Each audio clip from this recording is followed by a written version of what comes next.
In this video, we're going to use the reference images we brought in previously and model around them to create the torso.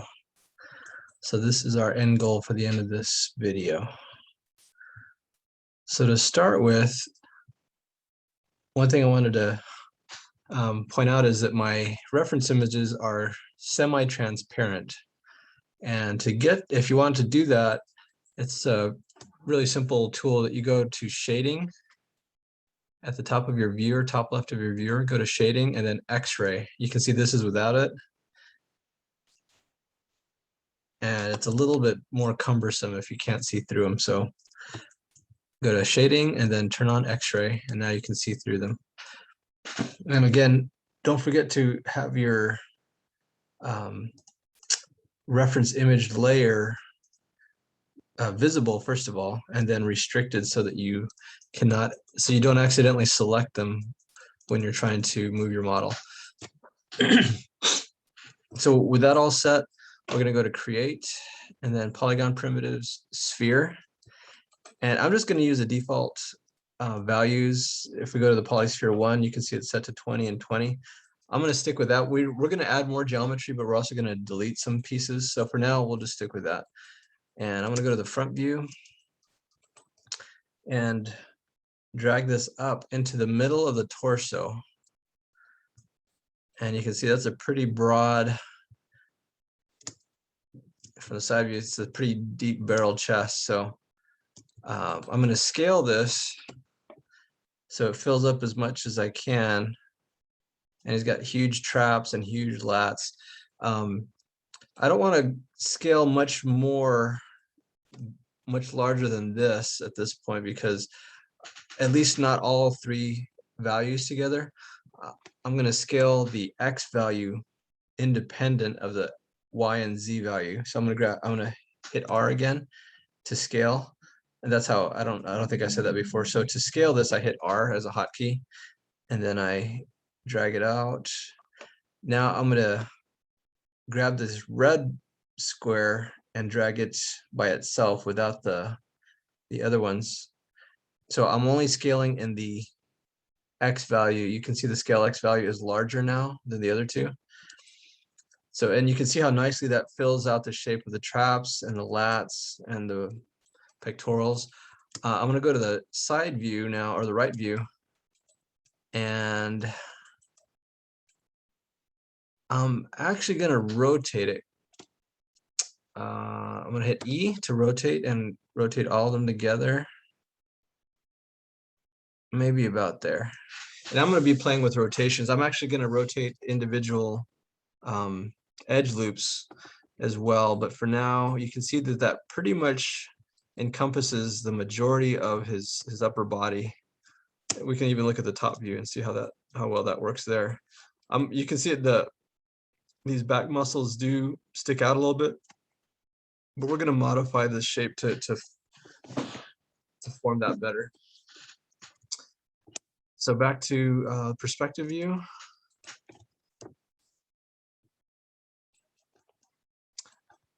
So I have that's my first aim, is to get the volume of the sphere to take as much shape of his upper body as I can.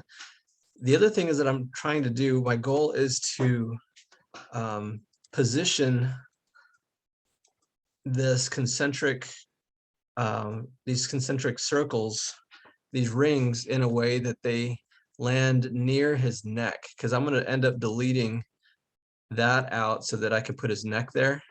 And the bottom, I'm not going to delete out the bottom ones. I'm going to reshape them so that they actually form his pubic area.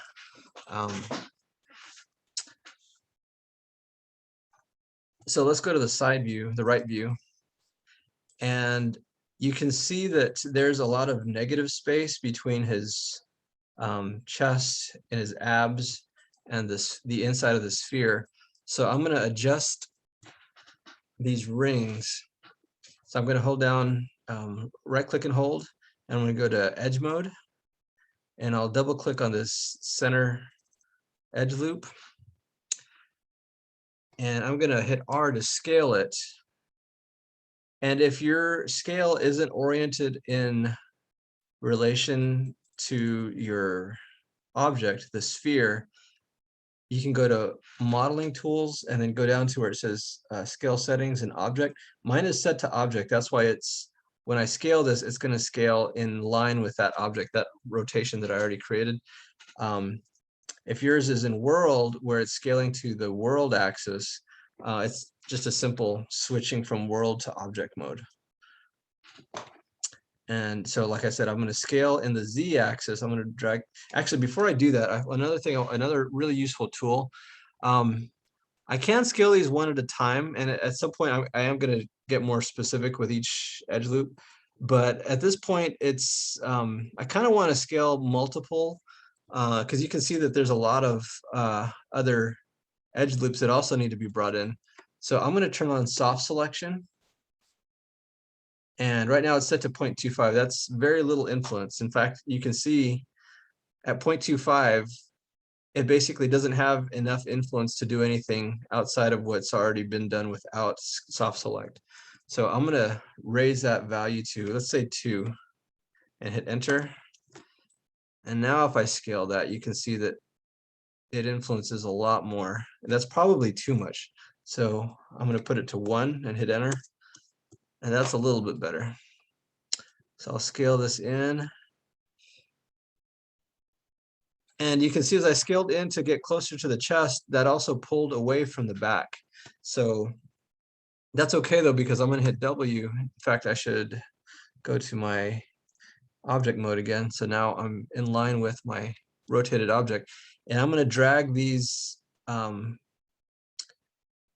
this edge loop back, and you can see that the other ones follow a little bit. This one, there's a right under his pectoral muscles, and basically where his chest meets his abdominals, there's a lot more space there. So I'm going to do this one next. I'll scale it first, and it's going to come in quite a bit more. And then I hit W to move it.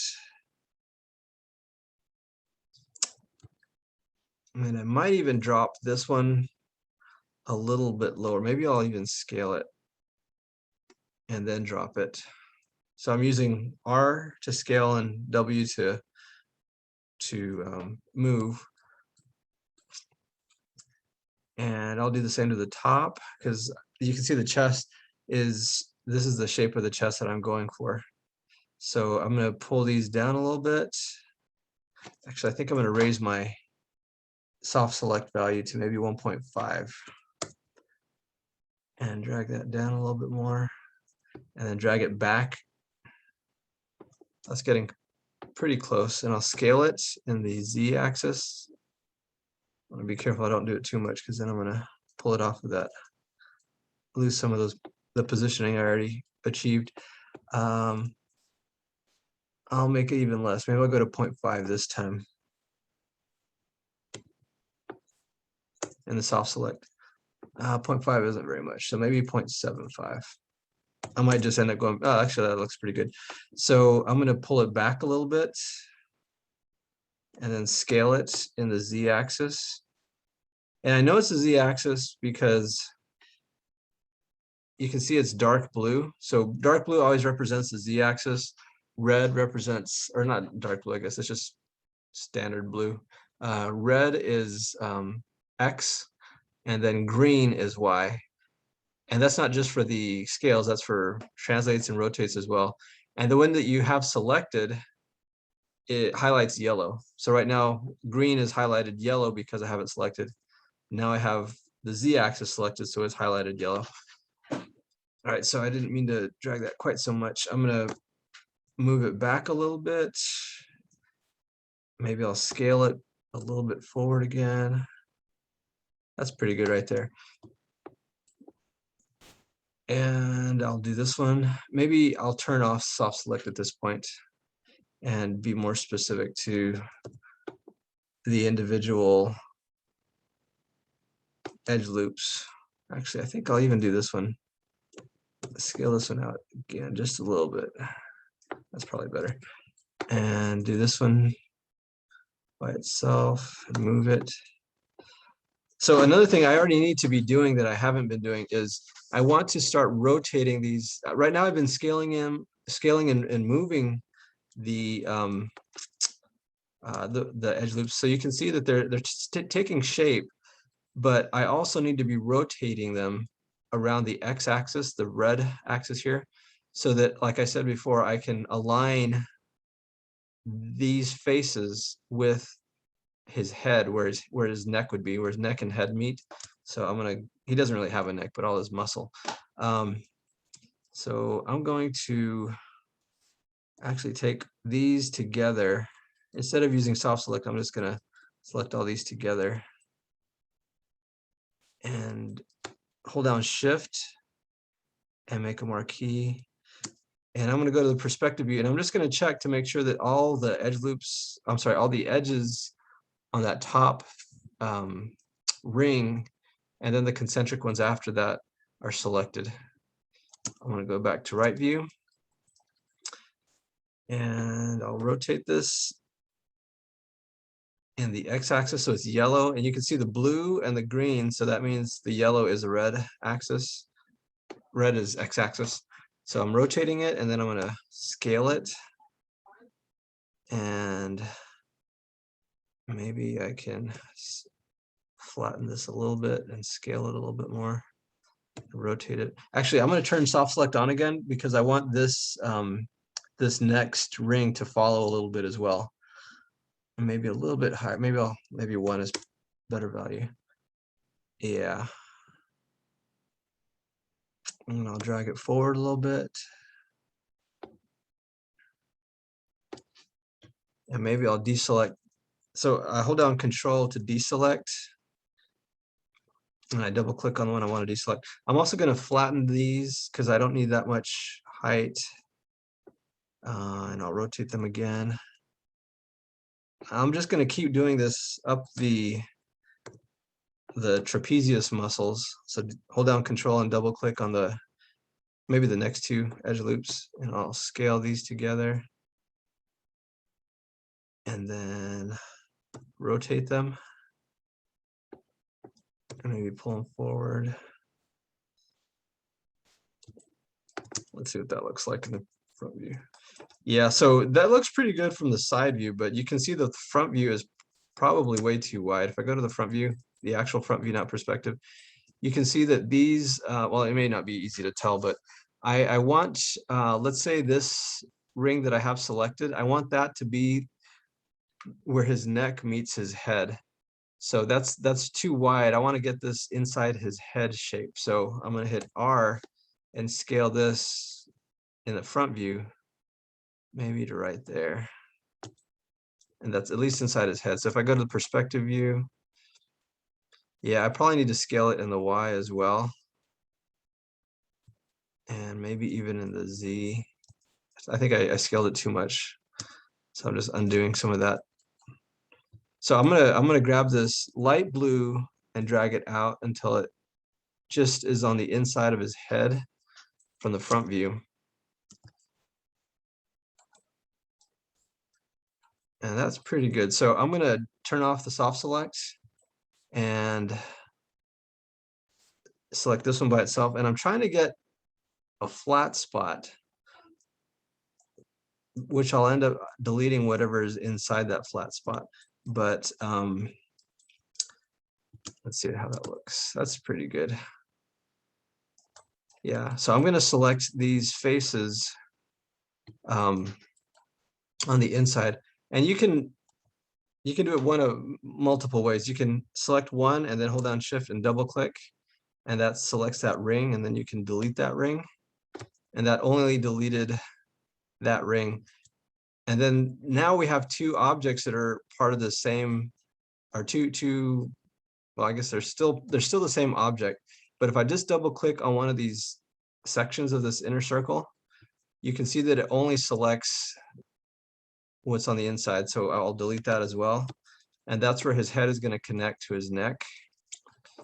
Now I'm going to go to the bottom and do the same thing, pretty much pulling that concentric ring towards his pubic area. And then that's going to also, with soft select, it's going to pull down through and create his back and his abdominal area.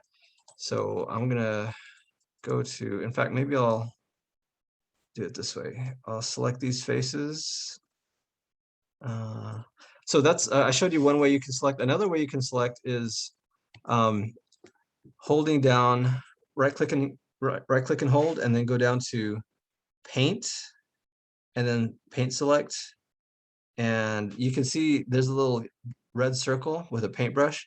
If I hold down B as in boy, and then left mouse drag left or right, it'll increase or decrease the size of your paintbrush. So I just want to paint this circle. I want to make sure that nothing else is selected. So now that I have those selected, I hit select tool to get out of that command, and I'm going to turn soft select back on and set it up maybe to 2 this time, because I want to, maybe even higher. I want to drag more of these with that selection down through the abdomen. So let's go to the right view again, and I'm going to hit W, and I'm going to drag these down. And if you can imagine a cross section of this guy cutting through his body, where basically following the pelvic bone, that's essentially the way I want to think of this. I'm going to drag it forward and then rotate it up, and maybe drag it forward a little bit more. And I'm going to look at it from the front view. So it's getting a little bit wide in the front view, but that's easy fix. All we have to do is select one of these, and I may turn off the soft select. This might be easier to I might have more control without soft select. So you can see we're nicely forming the trapeze. I'm sorry, the latissimus dorsi through here. It's a little bit wider, and then it tapers to his obliques. And this is, you can see his iliac crest right here, where his hips sit on his the obliques sit on his hips.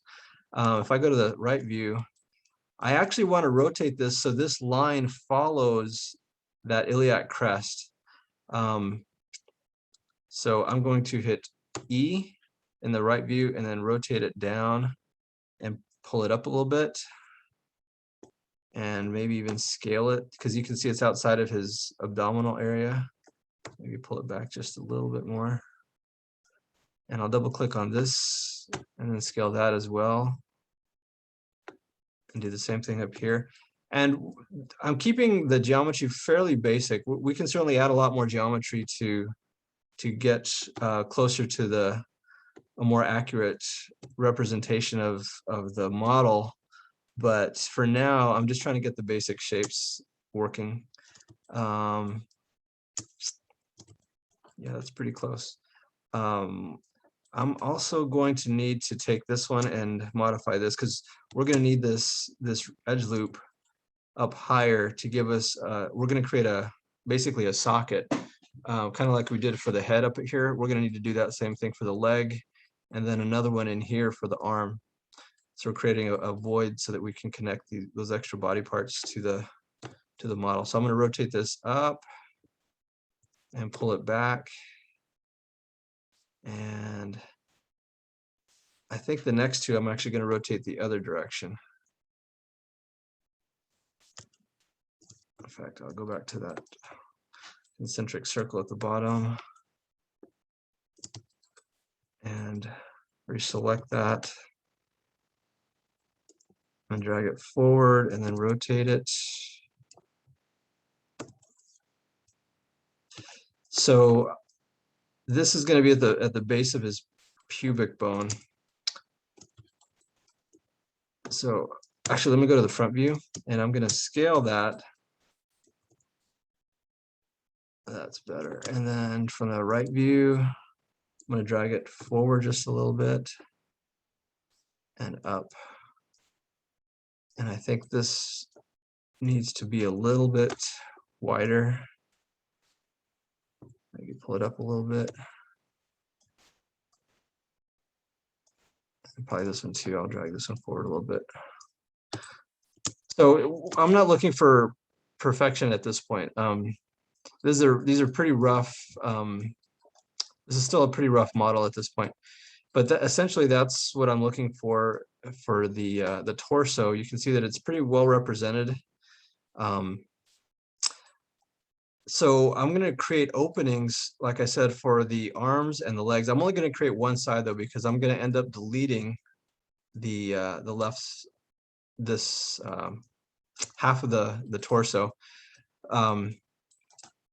But what I want to consider in creating this opening is I'm going to make my next step is going to be to make a cylinder that's that has 10 edges. So the opening also needs to have 10 edges.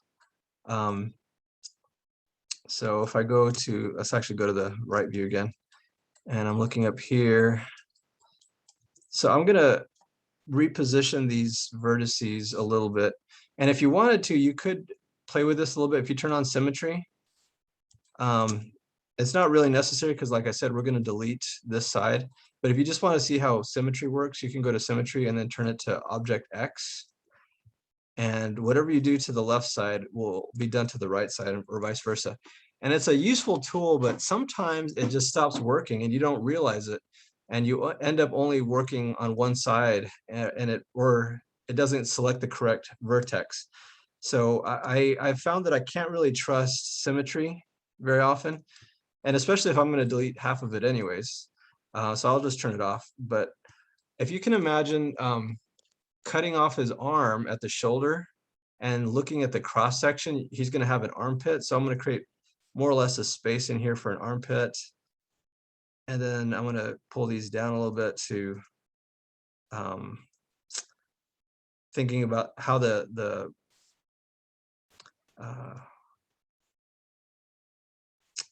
tricep connects into the shoulder area.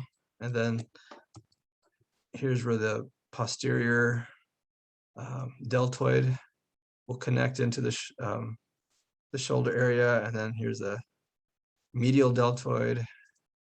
And here's the anterior deltoid. And it may be a little bit small, but we can certainly adjust later. I just want to make sure that I'm getting more or less the shape, this cutout shape. Maybe his armpit would be a little bit deeper. I can pull that up a little bit more. And maybe pull these guys back a little bit. So he has huge shoulders, so I need to make sure to give it enough space. So I'm going to count these, starting with this one. So 1, 2, 3, 4, 5, 6, 7, 8, 9, 10. So you can see I have 10 vertices or intersections, and my cylinder that's going to make the arm is going to have the same number. So with those as my guide, I'm going to shift select the faces that make up those intersections, and I'm going to delete them. So now if we pull out, you can see that his arm is going to connect in at that point. And then I'll do the same thing for the leg. I'm going to create another opening of 10. So, and again, I'm thinking about the hip and how that hip connects into the pelvis. So I'm going to move these around a little bit, maybe actually quite a bit. Maybe I'll pull these forward some.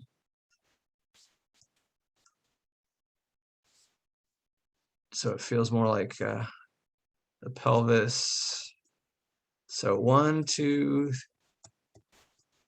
3, 4, 5, 6, 7, 8, 9, 10. Okay, so I'm going to delete these 6 faces. 1, 2, 3, 4, 5, 6, 7, 8, 9, 10. So if I delete these 6 faces, it's going to give me the opening that I need to connect his leg into the hip area.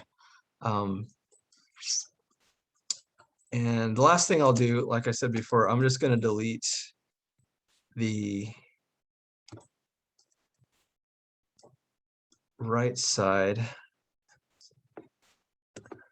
And it looks like at some point I I got off the symmetry. So if I go to the top view, oh, it's not actually, it's still in symmetry. There's just, I missed a couple of faces. So that's a good thing to check different views to make sure that you have everything selected that you want to.